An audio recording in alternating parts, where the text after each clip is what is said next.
Լիբարիտյան։ Հա, Լիբարիտյանի քիրքի շնորհանդեսն ալ եղած է։ Աստեղը բացվեցավ այնադե։ Այսօր մաքրվեցավ։ Այս քիրքի շնորհանդեսը ետ բարեգործականի հիմնարկը մաքրվեցավ, որով չար քիրքը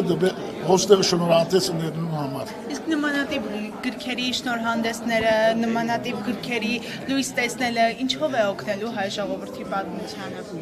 Մեր հիշողությունը զորացնելու եւ մեր հիմքերը ամրացնելու համար է։ Ինչ պետք է անենք ցեղասպանության ճանաչման, տարածմանը նպաստելու համար։ Ցեղասպանության այսօր ինչպես որ բարոն Ռիմոն Գևորգյանը ասա, պետք է որ դադարեցվին եւ դադարան ստեղծվի այսօր համար ամեն ճանկերից պետք է անենք, որ դադարան մգազմվի, որ եւ թուրքերը բաժվին։ Իսկ երբ է գալու այդ օրը կամ առհասարակ կգա թե ոչ։ Երբ որ բայկարին անշուշտ է գուկա։ Քալու է։ Ուչ կամ գանուկ քալու է։ Եվ Արցախն ալ ետ առնելու ենք։ La Sabian in Natra, Yerevan,